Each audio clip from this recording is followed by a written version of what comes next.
Hello and welcome. I am your host, the best podcast host in the universe, Steve Cully. I'd like to thank our sponsors at Procyon Partners. Procyon, one of the top 50 fastest growing companies in the nation. They specialize in employee benefits, wealth management, and retirement planning. President Sean Rabinowitz, proud supporter of our podcast network and everything we do. Green Street Trust International, owned and operated by Rennell Jump and UConn legendary men's basketball player Jake Voskuhl. They specialize in tax plans for businesses large or small. They will save you money or get you a big fat return on your taxes. To schedule your free strategic tax planning session today, go to www.greenstreettrust.com. Pete Finch and the Finch Law Firm is located in Bridgeport, Connecticut. If you've suffered any type of personal injury, slip and fall, car accident, your mother-in-law ran you over with her car, your wife got angry one night and decided to stab you, the Finch Firm is for you.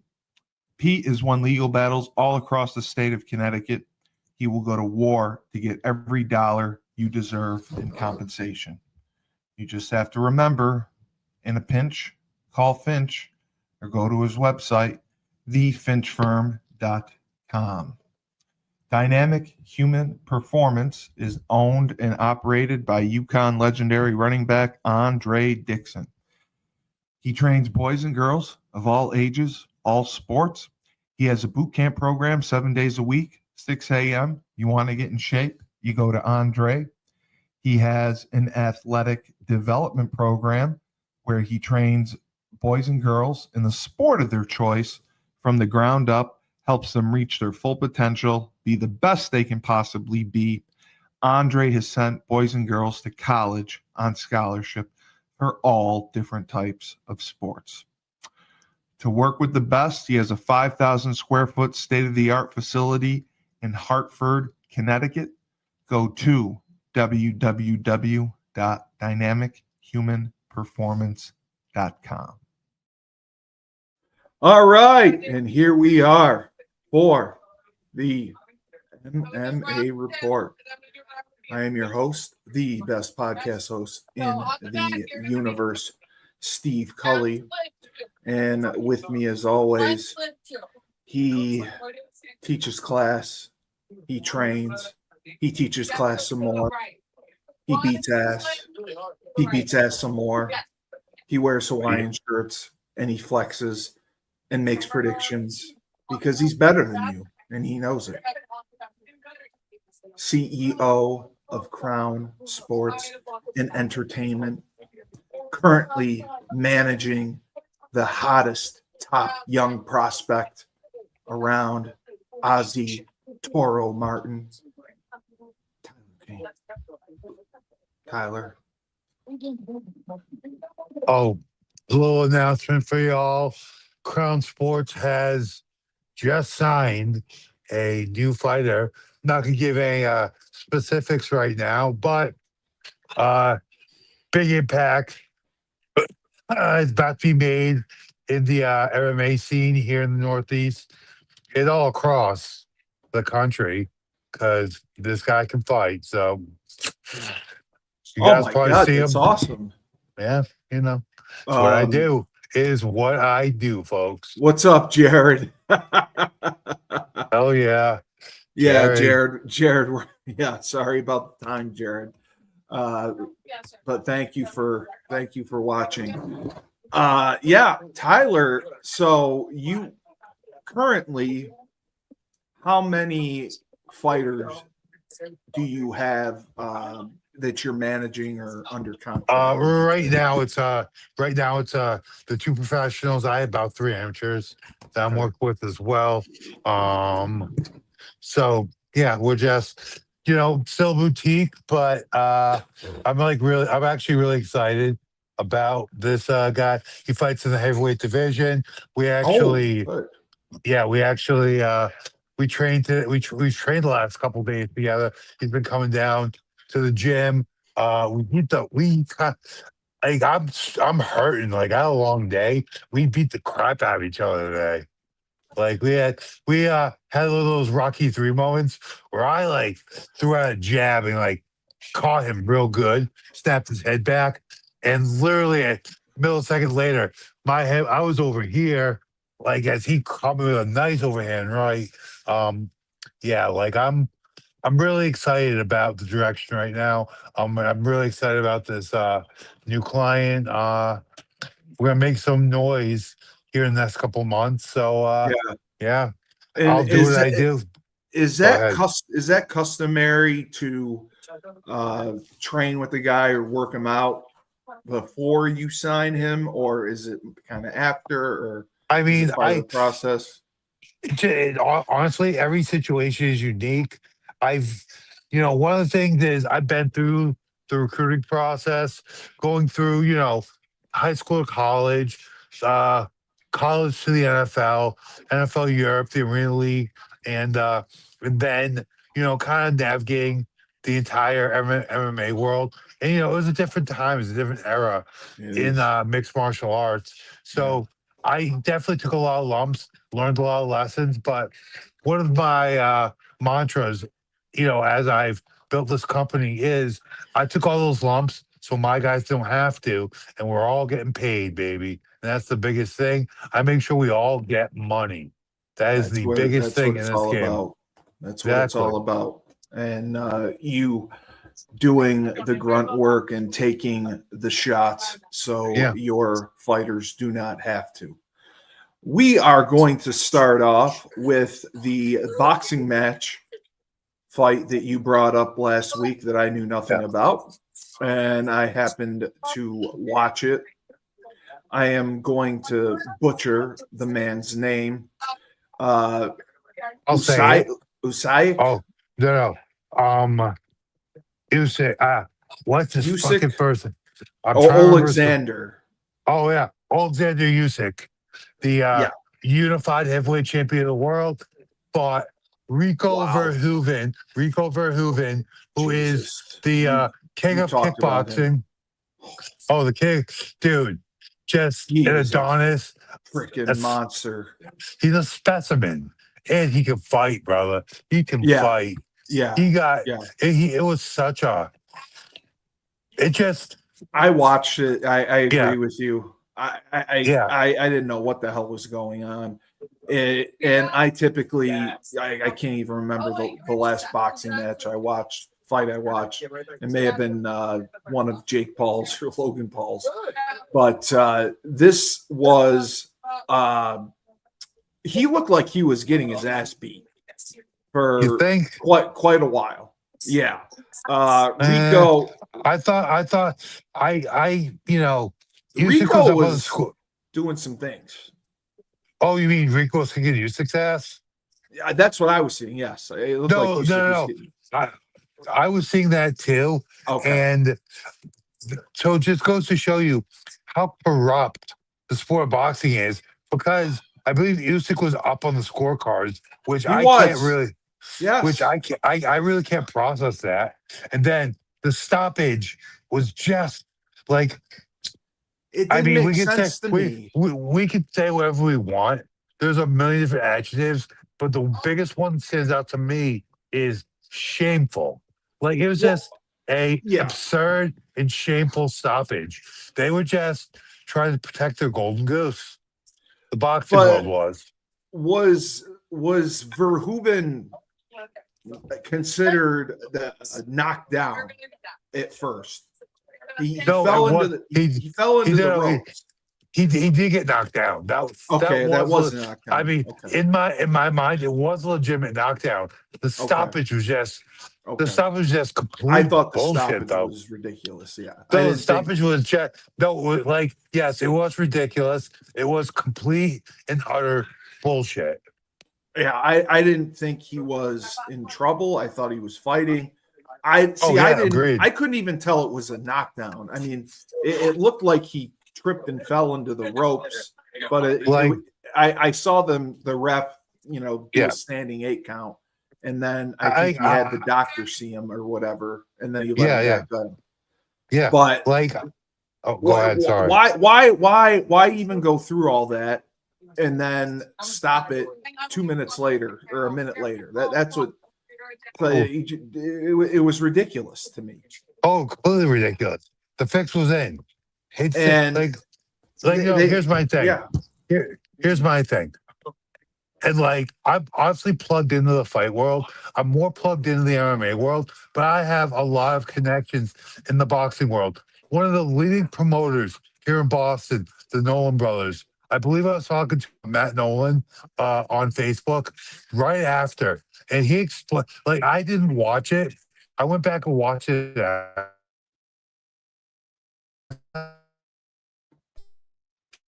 Disgrace. They fixed it. It was they made it so their fighter would win. It's why like why all did you they can say want about this it. motherfucker to win? Why did they want Usyk to win so badly? I mean, is he Because that much of a moneymaker? Or so I mean, he's a heavyweight champion of the world, and to have a 1-0 in boxing kickboxer. Granted, Rico, in my mind, is one of the greatest, if not the greatest kickboxer to ever grace the squared circle. And yeah, he looked he came ferocious. he came into a new sport and did his thing, man. He can Oh, yeah. box. He did. And He could throw hands with like, anyone. one of the things with boxing, when another guy comes in from mixed martial arts or from kickboxing, like the boxing lodge, as I call it, the old boys club of boxing, just loves.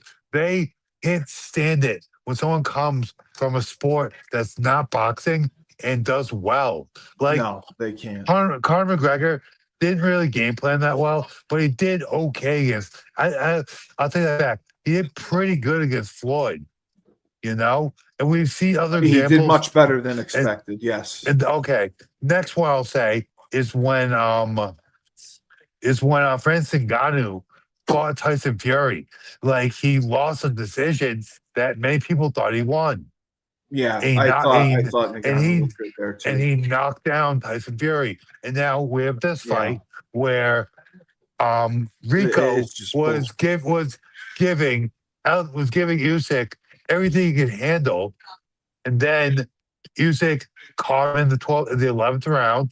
The ref stopped it. Yeah, but there was what? 1 second left. Again, Steve, I That's know. What the? Listen.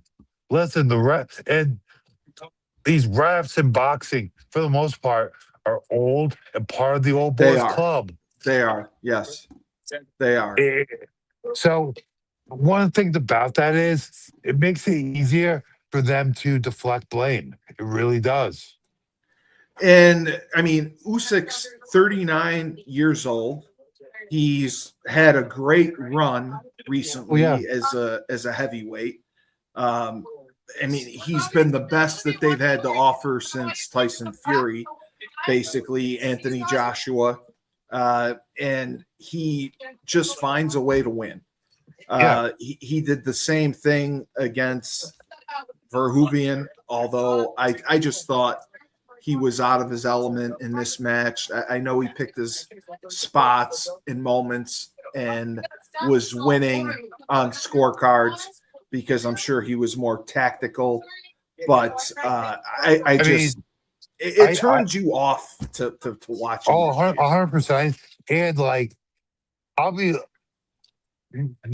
I'd say about 85% of the people I've talked to disagree with the scorecards. I 100% disagree with the scorecards. I had Rico winning.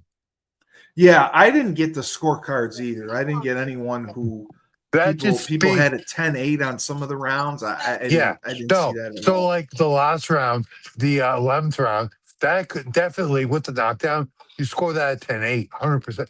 100%. But right. There are no other 10-8 rounds. There are no other 10-8 rounds. I mean, Rico didn't win every round, but he won more rounds than Usyk. Yeah, I agree. That's what's so frustrating about it. And again, the corruption in boxing runs very, very deep. And that's why I don't want to say I agree with Zuffa boxing, wanting to overturn the Ali rule and get everyone under one roof, having one championship, so there's not 45 different divisions. But I don't like that they want to control everything. But boxing needs to be reformed. Boxing used to be the biggest thing ever. I mean, yeah, you and I remember watching every Mike Tyson fight, every Holyfield fight. I mean, that was when it was a big fucking deal. But here's and the thing. now I didn't even know who Usyk was. Okay, no, here's the thing. I disagree with you a little bit there. Every Holyfield fight, meh. Every Tyson fight, I mean, you bet your goddamn ass. Like watching Mike Tyson fight was an event. It was, and they were executions. They were executions. So and the pay-per-view companies used to get pissed off. Yeah. Oh yeah. Because he's knocking people out too fast. But even now, I like some of the fights that they've made. With like Ngannou and Fury and Joshua and Jake Paul. I mean, what speaks volumes to me is last year the highest drawing fight was Tyson and Jake Paul. Was a 60-year-old man in Jake Paul. So that should tell you the state of your sport. And I hate to tell you guys, Christmas. Well, no, that fight was fixed too. No, I know it was. Listen, I think every one of Jake Paul's fights have been fixed. And I don't think everyone takes Jake's fights. Well, not the Joshua. No, maybe it was, and then he got pissed and like just like the breakdowns of the Tyson fight, where there was like a couple times Tyson just had him lined up. You could see Tyson. You could see Tyson's hand like twitching, where all he do is drop a straight right, and Jake's unconscious. Yeah, he would have put him to sleep. And Tyson looks better than half the heavyweights. But yeah, it was disappointing to see. I watched it because you mentioned it, and it was Saturday morning, and it seemed like a very good fight. It was entertaining, and the finish just ruined everything. It ruined everything. Of course, and I wouldn't watch boxing. So there was a nice article on ESPN about Conor McGregor returning to the UFC and just saying that the clearest sign of the power Conor McGregor still possesses came Saturday night when UFC CEO Dana White took to Instagram to announce the Irishman's return to the octagon, just as the main card of the first MMA event to broadcast live on Netflix was ramping up. It was an old trick, but as you said, that's what you do in the money game. And Jake Paul said they did it because they're scared. They're pressed by us. They're afraid of us. That's why they're doing it. I mean, what else is Jake going to say? Now, I don't know. I think MVP is like probably the most legitimate threat to the UFC supremacy since they bought Strikeforce. With that being said, I mean, this is just like standard operating procedure for the UFC. It's just what they do. It's just what they do. That's what. Listen, I just think that's what Vince McMahon would have done. Vince McMahon would have done that. Oh, of course he did. But that's exactly what he would have done. I mean, all these reporters saying, "Oh, this was such a dirty move by the UFC." Have you guys been watching this sport for the last 20 years? This is like a standard operating procedure move for Dana White. Sorry, guys, this ain't nothing new. And all y'all clutching your pearls, grab us, like, grow a set, and like just get some thicker skin. It is what it is.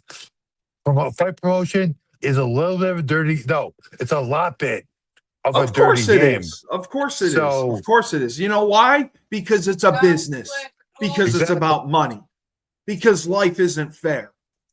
Because that's we don't fair. all. If life was Steve, fair, we'd all get $1 Steve, million fucking checks. Steve, that's a Sorry. very fair. Steve, that's a very fair statement. You don't like like it? Move to Cuba. that's pretty good. That's There you go. You don't like it? Move to Cuba. You want to be and guys go be communist. and you know what? You know what Dana did? Dana got people talking about Conor in the UFC during the MVP fights. That's what they were tweeting about. Exactly. He played it. He played the PR piano masterfully. He Agreed. did a great job. And listen, Dave's been doing this for 20 years, guys. Yeah, no. Like, hey, grow a set. Get tougher, grow a set. Like, it is what it is. Now, the question is, Conor is a name, but is he still the talent that he was? He has been arrested. He has been sued fairly regularly. He has been caught in numerous controversies. Yeah. He's had antics that were serious and antics that obviously were beyond ridiculous. Yeah. He even campaigned to become the president of Ireland. He's a loose cannon. He reminds me of Brian Pillman, the loose cannon. I love Brian Pillman. But when Brian Pillman was a loose cannon, this is Conor McGregor. Now, okay, as far as like running for president of Ireland, no. Conor McGregor is one of the people that was a very loud voice speaking out against the invasion of foreigners and refugees into the British Isles, especially Ireland. And very much so, yes. Exactly. And you know what? I really do truly believe Conor was like using his notoriety. I don't know if he was actually, I bet you he actually was going to run for president of Ireland. He actually was going to get involved in the public affairs of Ireland just as a concerned citizen with a lot of money and power. Yeah. But they, the machine, as Andrew Tate would say, the Matrix came at him and they came for him. And I think he realized it'd be a really rough battle for him personally and for his family. So he just kind of took a step back. And it's even crazier. He's not that old. He's only 37. It seems like, because he's been around forever. It seems like, you would think he's 42 or 44. I have to go back and look, but we're speaking about the upcoming fight between him and Max Holloway. And I've said it before on this on the broadcasts that I was at that fight.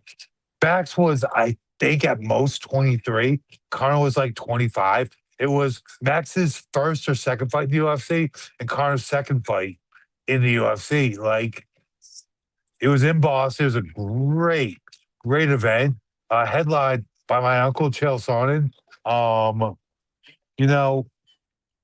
He's built his, like, everyone wants to talk all this shit, but at the end of the day, Conor built his star through his very unique brand of promotion. And whether y'all like to admit, whether y'all like to admit it or not, he's one of the best fighters to ever grace the octagon.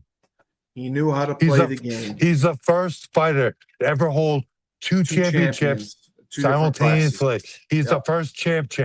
So, like, he was the one who started it all. Exactly. And everyone loves to be an armchair quarterback, loves to be a Monday morning quarterback. I know everyone second guesses shit. Everyone is the expert. I get it. Now, and guess what, guys? There's only a few experts out there, and some of them think they work for ESPN, but they really sit here on. No. The bottom line is, if you draw money, you're always going to have a fucking home. That's also very valid. If you draw money, you're always going to have a home. Like, in my opinion, when I saw the video with him throwing the fucking dolly through the bus window, and Dana White said he was done with him forever and this and that, I believed it. Like, that was, Oh, dude. he sent people to the hospital. I mean, like, I thought that was it. People I really did. went to the hospital for like minor shit or like glass in their hair. But listen, like the perp walk that Connor did in New York City after that, like how many fucking views did that get? Like, it was crazy. And like, just as a direct result of that, and granted, they're the two best lightweight fighters to ever fight, but Conor vs. Khabib is still the number one pay-per-view seller in UFC history. The one in 2020 where it was the empty arena? No, Conor vs. Khabib is still the number one selling pay-per-view of all time for the UFC. Yeah, is that the one that he lost to Khabib? Yes, exactly. Yeah, okay. That was during the pandemic, I'm saying. No, it wasn't. No, it wasn't. It wasn't. Okay. No, it was not. That was in a sold out Las Vegas. I believe it was the MGM Grand. Oh, okay. Okay. So I mean, they're saying that, you know, he's a spotlight seeking, and he just is after money, and his career strategy was to do everything quick. And then if you're going to take a fight, you take the biggest fight. And he always sells his fights. And whether you love him or hate him, he doesn't give a fuck. And that's why he just cashes the check and moves on.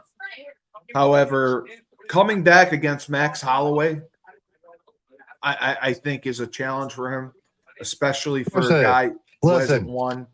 Max Holloway is a challenge for anyone. Yes. For anyone he steps across the octagon from, he is a challenge. Now, Dan Wetzel. I mean, I see that you're a senior writer focused on investigative reporting, news analysis, and feature storytelling. Why don't you leave MMA to the actual experts? I mean, no, that's not his thing. Exactly. No, I agree. Bro, just because you do feature stories, like, you don't know the fight game, brother. Sorry. No, there's only a few guys that do. And like we talked about, Helwani was one of them. I mean, no, you're right. Yeah. Stay in your lane, bro. Stay in your lane. So the other thing we wanted to talk about, and you showed me the article, Patty Pimblett and the weight cut, 35 pounds. And I'm just, he's doing this knowingly, which blows my mind. And I told you, Frank wanted to protect the fighters and have a rule where you have to fight 20 pounds. Your walking around weight has to be 20 pounds over your fight weight, so you don't cut any more than that, because he thinks the cuts are too dangerous. I mean, you know what's dangerous? Fist fighting another trained killer in a cage in your fucking underwear. Let me tell you. No. Like, Frank, I love you, but this is a game play. These are hard men that do dangerous things for large sums of money. And you're right. Here's the other thing. I agree with Joe Rogan on this, where extreme weight cutting kind of is a form of legalized cheating, but at the same time, it's within the rules. If it's within the rules, cool. Like, let's let it until someone. And here's the thing: it was like, oh, someone's gonna get hurt, but no one has yet. if it happens, then maybe we need to reevaluate. Until it does, let's all pump the brakes a little bit and let the experts do what they do for a fucking living. People call it legalized cheating because Yeah, obviously a much bigger man gets down the weight. They can put the weight on before the yeah. fight, and then they And have a listen, huge advantage. and listen, I've done That's it. strategy. And you know what? It did not agree with me. Like my body couldn't really, my body could handle it, but like I felt like shit going Yeah. to the octagon. I didn't like my brain obviously did not rehydrate well, and my chin was not what it was. It just is what it is. How You much know weight something? could you have put on though? Do you think I realistically think I before that? I think I got up to like 223, I think. I Okay. didn't even I Yeah. got I put on like I think so wait, let me do some math. I weighed 205.5. I got Yeah. up to like 223. So I gained like 15. I gained like 17 and a half, 18 and a half pounds. Yeah. Yeah. That's Like, I dude, mean, my and, body felt like absolute dog shit. and you don't have a ton of time to put that weight back on, right? I believe I had like 36 or 38 hours. So what do? You just try to eat and drink and It was, I had a whole gorge protocol. yourself? I got off the scale. Then immediately I had one of those shaker bottles. I Yeah. had one of those full of BCAAs and Yeah. what's called waxy maize and just sucked that down. Then 20 minutes later, I had another one. Then 20 minutes after that, I had a Oh, so protein you're just shake. going. I had a protein. 20 minutes after that, I had a protein shake with a scoop of peanut butter and banana. Then I believe an hour or two after that, I had a full meal. Then an hour or two after that, another shake. Hour or two after that, another So meal. it's just Hour or two after constant. that, just kind of kept that going until I passed out in my hotel room. All right. So I wanted to talk about this because I just thought it was absolutely hysterical. Johnny Manziel, Johnny Football. Yeah, He buddy. dominated in his MMA debut. 10 years after his last NFL game, the former Heisman Trophy winner, he was victorious in a ring celebration following his MMA debut. He dominated social media influencer Bob Menry, 38, Dude, in a first round stoppage at the UFC Apex Center. dude, I have no idea who Bob Henry is. I Also, don't either. yeah, okay. He just looked like an uncoordinated guy who had no business being in the ring and the octagon. I mean, Manziel actually looked decent. I mean, he didn't No, fight I anyone, mean, but he looked no, but athletic. that's the thing. Like, people love things to shit on Johnny Football, but man, Johnny Football at Texas A&M, that was like he was one of the best and most instinctual athletes and quarterbacks to ever play college football. I mean, he won the goddamn Heisman Trophy as a sophomore, bro. Like Yep. he was super freaking elite as an athlete, and Bob Henry is just an influencer piece of dog shit. So, Yeah. like No, at the he's end of the only day, 33 too, which is yeah, crazy. yeah. So when you have an elite athlete going against some guy, the elite athlete's going to win 99 times out of 100. The social media influencer. But yeah, he Yeah. won. That was hilarious to see. I wanted to ask you quickly about the UFC rankings that are out by ESPN, of course. Brett Akamoto and Francis Uh-huh. Ngannou moved up the charts quite a bit after beating up on Felipe Lins, who had a 40-pound weight advantage over. He is now ranked number 2 overall and for heavyweights, and Aspinall is number 1. I still can't believe. I mean, that's how bad the heavyweight division is. Cyril Gain is 3. Volkov is 4. Sergey is 5. The guy we talked about, Cortez Acosta, is 6. And Hokit is 8. Blades is 10. Derek Lewis isn't on here, but he got knocked the hell out. Vadim Nemkov, the PFL champion, he is 7. So it just seems like heavyweights across the board blow. I wouldn't go that far.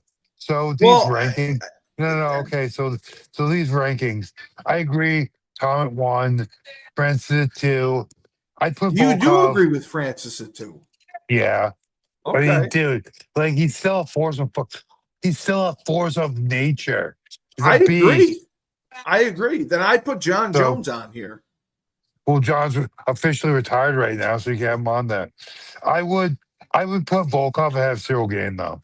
Is he officially retired? Is he out of USADA and not being tested? I don't know that he is. I believe he is, but he's spoken about going back in. But again, he was part of the MVP production. Yes. So yes. He talked about he wants to have his UFC contract. And he still has fights left on it. Yeah. So in the light heavyweight is our boy Pereira, who is fighting your boy, the eye poker, Cyril Gain, at the White House. He is number 1 in the light heavyweight division. Now, the light heavyweight division looks it looks much better. Well, not much better, but it looks better. I mean, it looks like it's deeper. Actually, these are pretty good. Alex obviously belongs to number 1. Ankalaev is just overrated. He should be a little further down. I think Olberg should be number 2. I liked Alberg too. Alberg looked like a beast. I mean, I don't think Yuri should be 4. He should be a little further down. Khalil should be. I think you like Roundtree. I think Khalil, maybe 4 for Khalil, but those should be up a little further. Is Costa? Costa should be. Yeah. Costa looks so good at light heavyweight. I don't really know much. Osmat. Oh, actually, Osmat. His last fight was pretty good. He lost the coat Paulo. Oh yeah, dude! Like that was a great fight. Dominic. Reyes didn't look great in that split decision. I remember. All right, so know who sucks ass? Know who's like just garbage, has a garbage body and garbage tattoos? It just garbage everything is Jamal Hill. Yeah, I was going to say that too. I couldn't believe he was on this list, but they apparently are desperate. I mean, honestly, they should give the fight they should make is Jamal Hill versus Khalil, because Khalil will tear him a new fucking asshole, and we'll never hear from Jamal Hill again. I just can't believe there just doesn't seem to be the big name champion fighters that you usually see. I mean, Sean Strickland obviously is the middleweight champion, and he is incredible. He knows how to play the game. Hazmat knows how to play the game. You like Duplessis. I don't know who the other guys are. I don't like Drickus. I actually hate Drickus. Oh, you do? Okay. Oh no, you recognize him. I recognize how good he is. Like I don't like. He's one of my least liked fighters. But as far as like ability, dude, the dirty colonizer can fight. He's 23-3. Yeah, absolutely. Another one. I mean, Nazaruddin's just a cock. Well, hold on. You can't just say that. And yes, I can. Nazaruddin, you mentioned him being a cuck. I would like, dude. I would like further detail on that, please, because I love cucks. You can't just say cuck and not explain. All right. So It's like putting ice cream in front mean, of someone and taking it away. He's a I cuck. I don't want to know why. I don't know if he actually likes watching a significant other get pounded out. But with that being said, I'm speaking more to the situation Strickland talked about, because Strickland was talking about Nasruddin bragging about training with Hazmat. And he said, listen, you're going to brag about training with the champion, and the champion does nothing but throw you around and dominate you for the entire session. Like, dude, that's cuck behavior. You're bragging about training with the champion's just pushing your shit in every time you guys train. Like, that's cuck shit. So And this honestly, was during no. a live interview. He said you're getting your shit pushed in. I mean, I don't know if he during used that training? terminology, but he said, Okay. that It's cuck training. he said that Cosmo was just beating the shit out of him in training. Okay, but like one guy I put up, I put Cabo Hello, I'd move him up. Joe Pfeiffer, I'd move him up. I can't Israel, believe Israel's still on here. I mean, He's not lost high. like 5 straight fights. Hasn't he lost a bunch of fights? I think he's lost 3 or 4 in a row, but Yeah. he's still one of the best of all time. Okay. I mean, Walter. you look at a Fluffy. Fluffy got fucking demolished by Strickland. They should put Fluffy, Anthony Hernandez, and with Pfeiffer. I think they should put Renner in with Brendan Allen. I think Kyle and Nasruddin should fight too. So Walter White is obviously Islam, probably the best, and he defeated our boy Jack Della Melodana. And Holy shit, you said it right. I know, because You're I've said it welcome. wrong for so long. I really liked Carlos Prates. He looked like a freaking beast. Yeah, no, agreed. But most likely the real cock, Ian Machado Gary, is probably next. Is he? Okay. Yeah. Okay. I mean, listen, he is a cock. Usman's still up there. Jeez. Well, okay, he did beat Buckley. That's right. Buckley's just on a downward spiral. What fights do we make here? I prefer to see Carlos fight Islam, but it's probably gonna be Gary. It's probably gonna be Gary. See Ian. So I don't want to see Jack again. I'm done with Jack. Jack will probably. I mean, I think you gotta give Brady. The fights for Brady that make sense. You like Brady? Yeah, I know. I do. I do, but I mean, the fights that make sense are Prates, probably Jack Della. Usman's got to get a shot. He's got to move up. Honestly, I think you put Usman with Jack Della, Bilal with Michael Morales, Prates. I don't know. Prates has got to fight Islam. Fuck Gary. I kind of agree with you, but I think Prates might sit for 17-1. Yeah. Prates might sit for a little while, and you got Islam. I hate it because it's such a cock, but I mean he's probably next for Islam. 28-1 Islam. Wow. All right, we'll be right back. Down south, we have Julius Williams, Jordan Harris, and the rest of the team of the Trench Mob. They train offensive and defensive linemen. They compete in 5v5 tournaments and college showcase camps all across the country. They have sent kids to schools like Florida, Florida State, Miami, Clemson, Tennessee, Georgia, Alabama, just to name a few.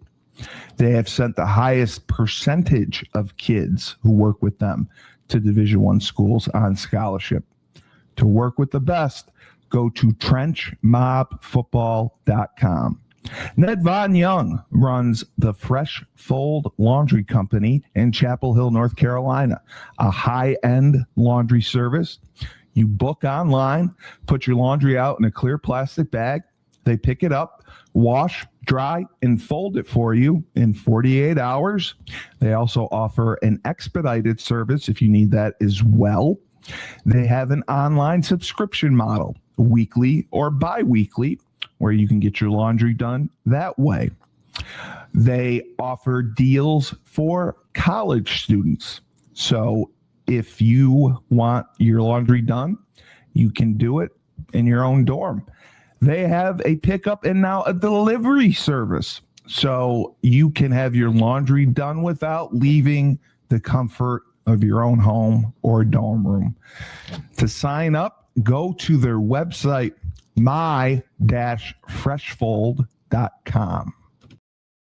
I also just have to mention Crystal Springs Golf Club, Golf Course and Event Center in Vernon, New York. It's a picturesque 9-hole golf course owned by my former English teacher, Mr. Tom Sneesick.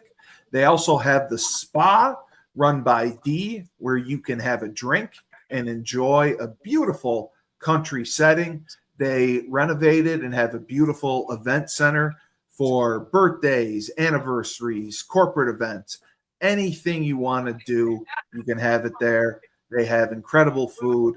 Mr. Sneesick has done a phenomenal job. Crystal Springs Golf Course, Spa, and Event Center. You can check them out on their website. It is csng/.com.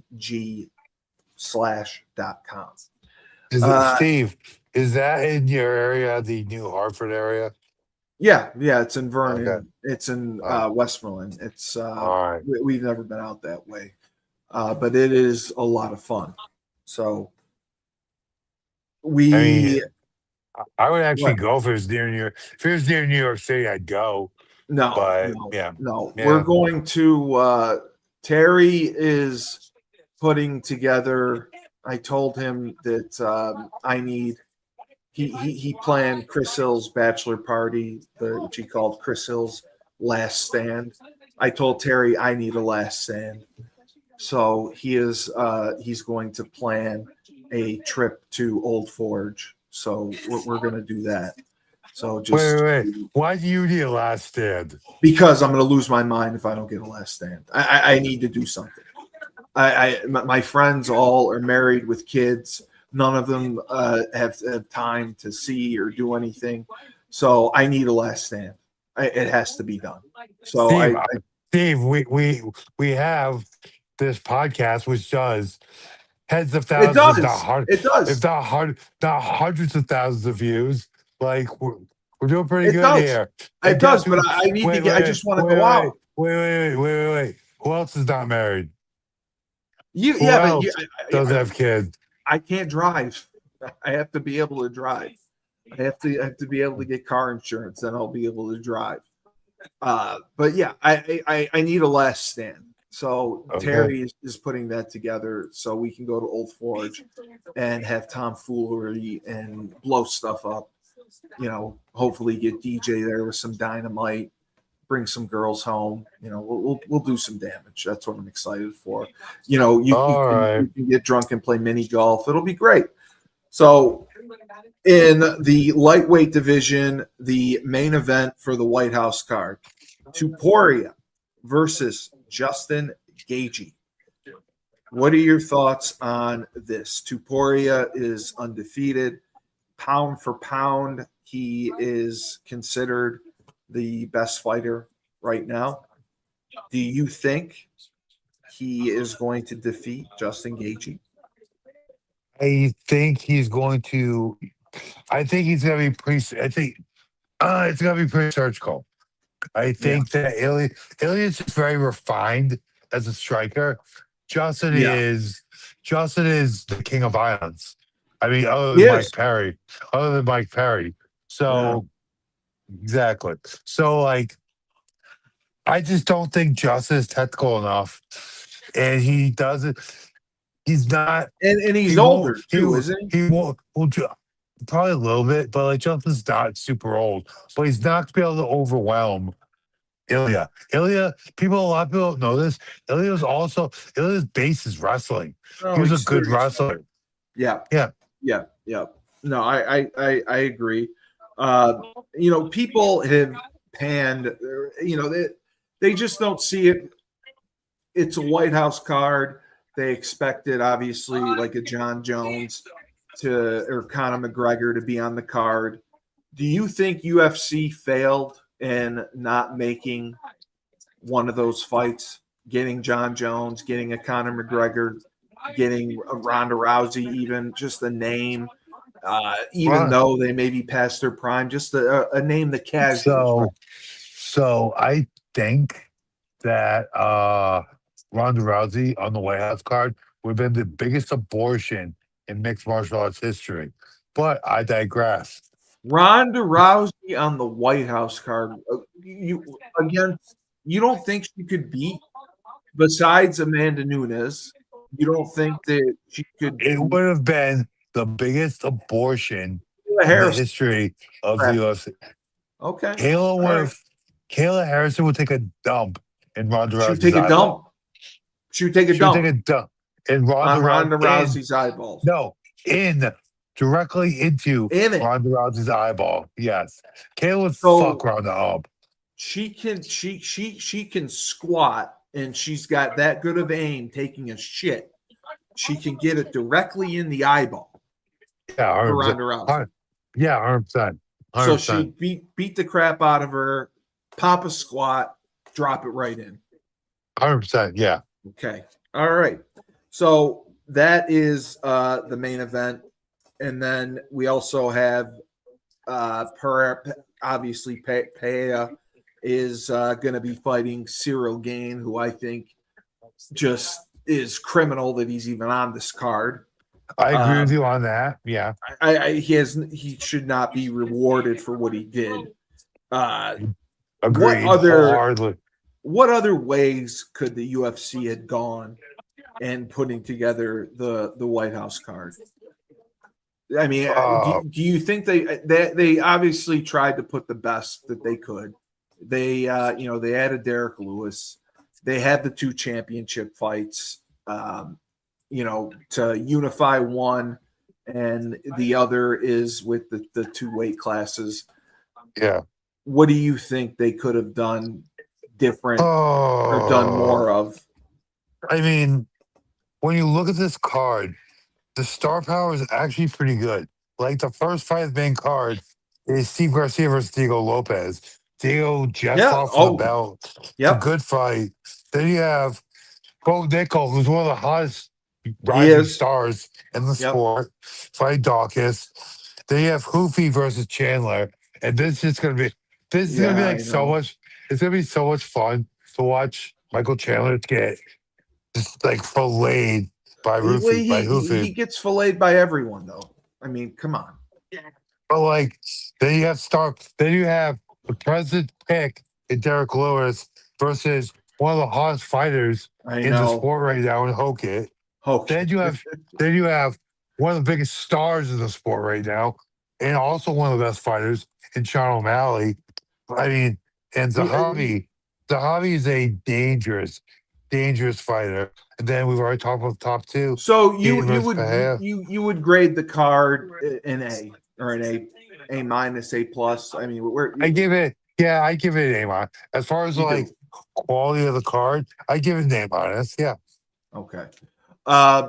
And realistically, even for John Jones, had he been able to come back, who realistically would have been his? I mean, who would have been his opponent? They really didn't have anyone for him. Wait, are you serious right now? Like, in my mind, the biggest disappointment is John Jones not fighting Pereira. Okay, that's right. You would have made it a catch weight. That's right. I agree with that. Do it like 225 or make it I don't care. I don't care. I agree. Yeah. Yeah. I agree with that. Are you They kidding should me? have done that. Are They you should- kidding me? Pereira versus John Jones. That fight prints money.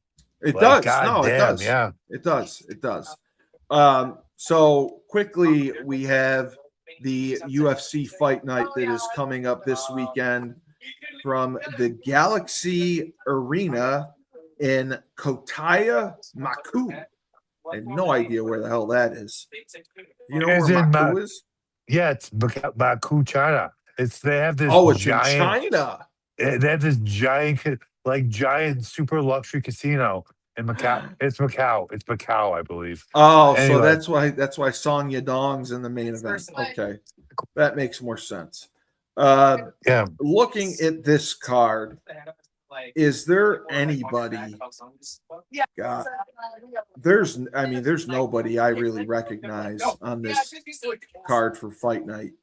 I mean, So the- Textera, I do. He's a yeah, beast. I remember he's him. fighting Sergey Pavlovich. That's a good fight right there.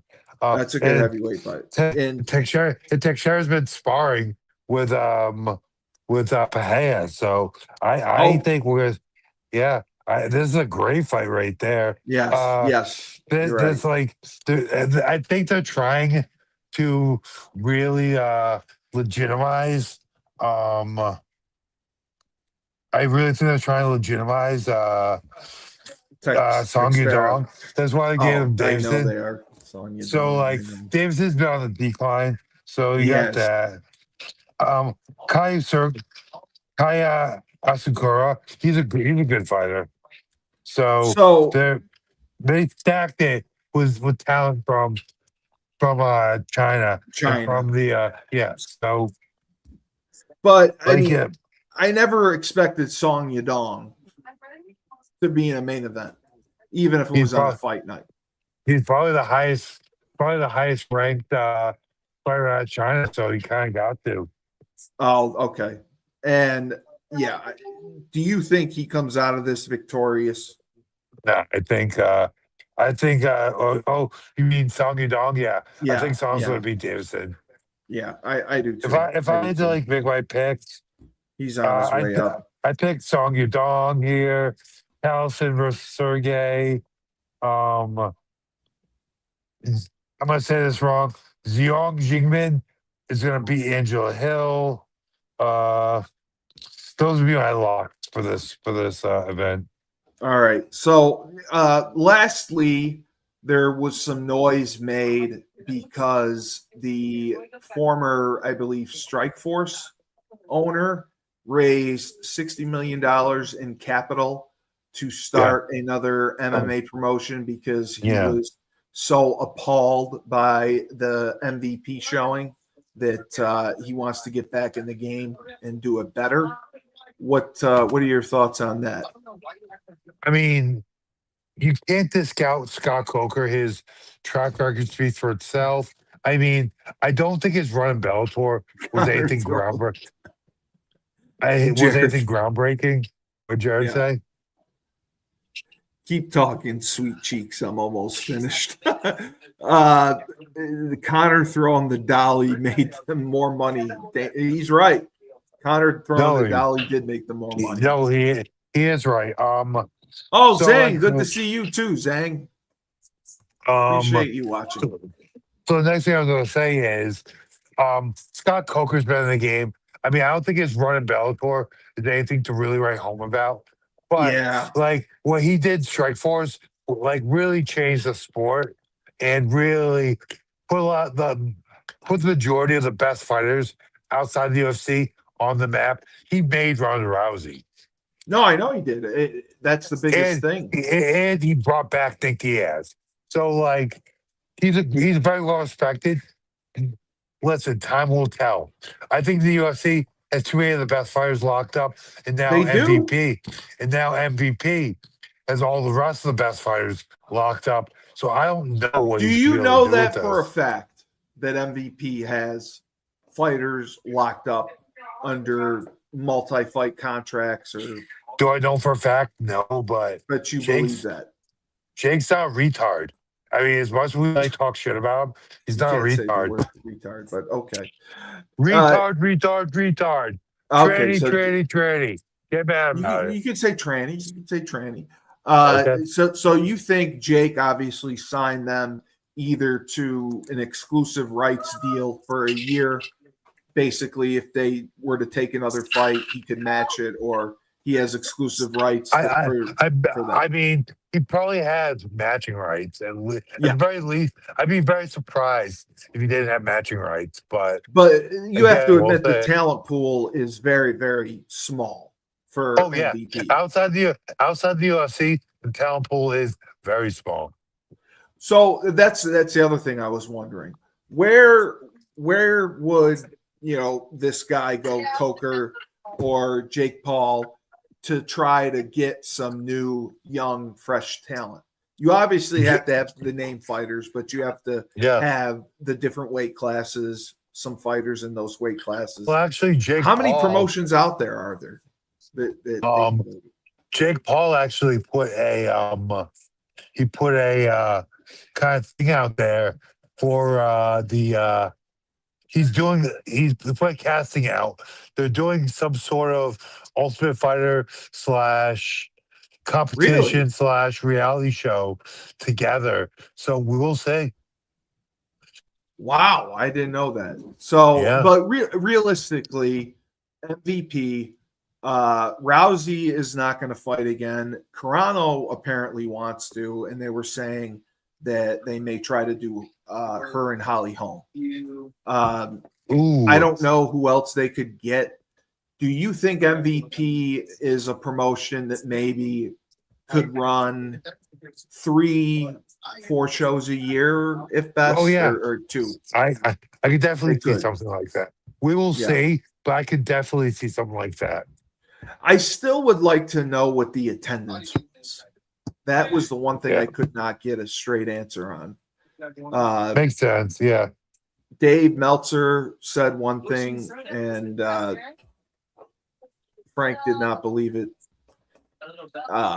He said there was like 13,000 tickets out, and it did not look.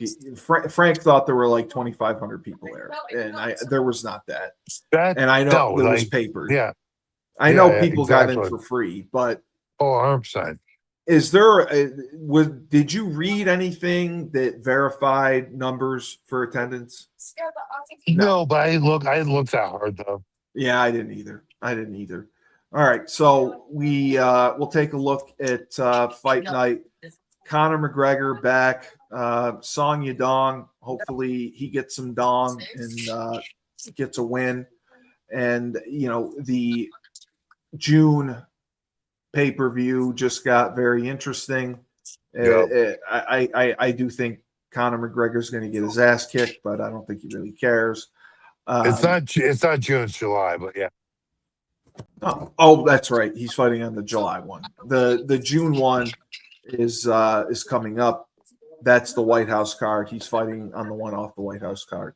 But they have the other. Okay, the last thing I'll ask: people have slammed UFC and TKO for putting on too many shows.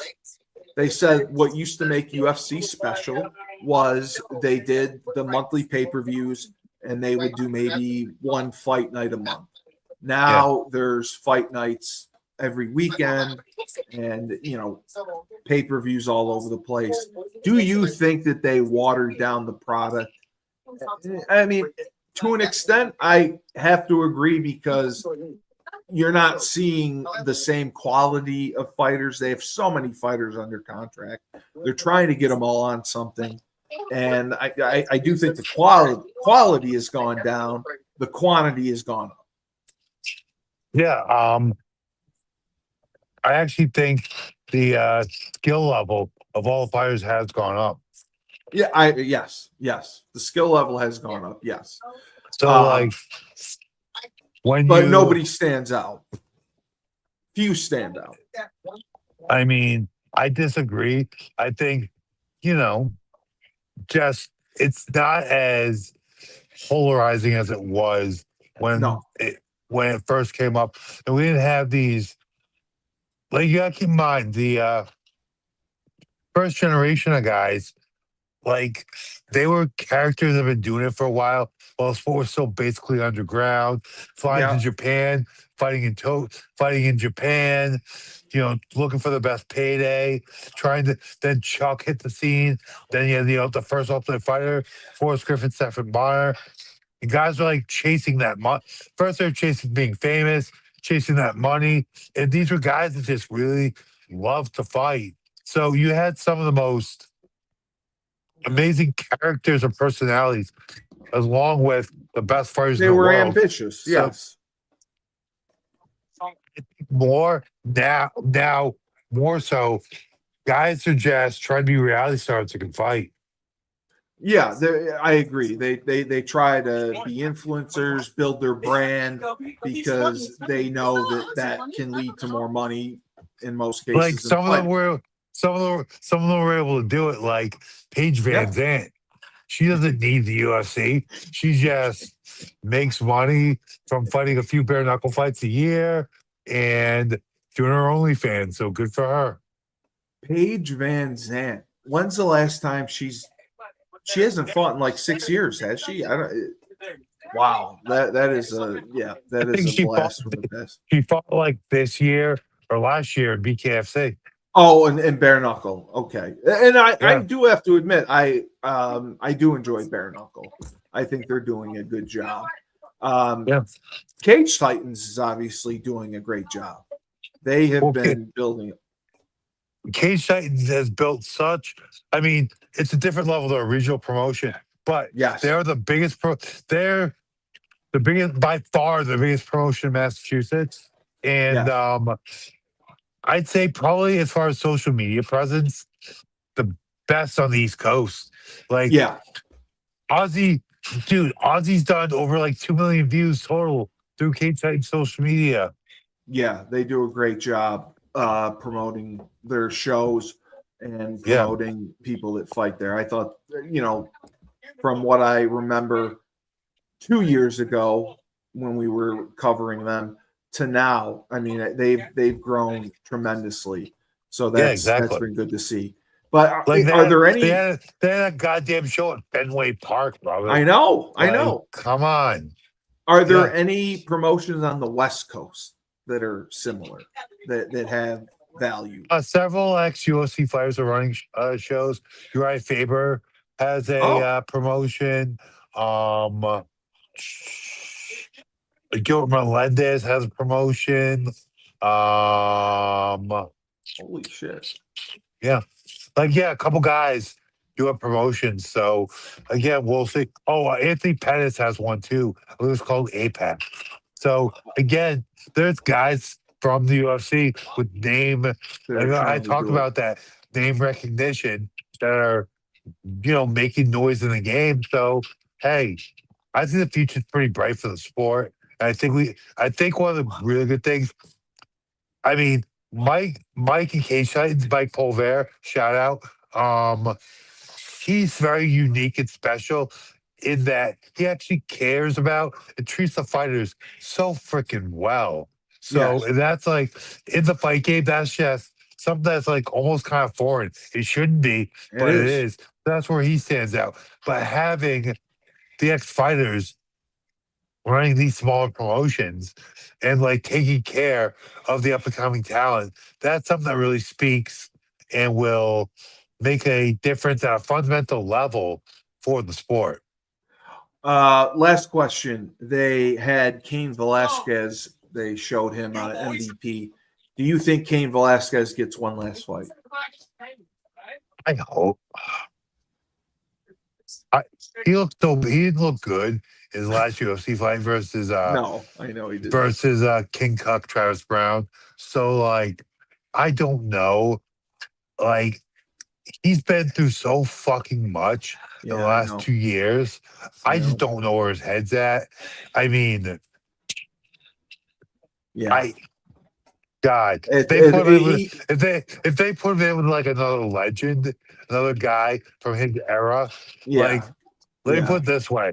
I think he would do something very horrible to Junior Dos Santos. I don't think Junior should fight again. Oh, Junior, yeah, no. He But was like, awful. but that's Kane's era, though. Yeah. And then, do you think Ronda Rousey could be a good promoter, helper in MVP if she stays around and tries to No. promote? Absolutely fucking not. I don't think so either, because I don't think- think she can I talk about pers- anyone but herself. I think she's toxic. I agree with you on that. But in addition, I think she's toxic. Like, I truly believe yeah. Ronda Rousey is toxic. So, Yeah. no, absolutely not. Yeah, I agree. She is toxic.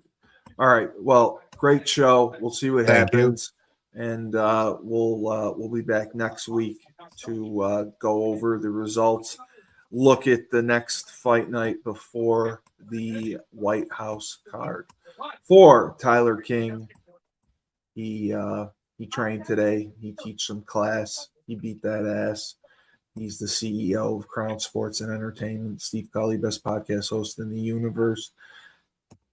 Remember, when life gives you lemons, don't make lemonade. Take 2 oranges, shove them right up my ass.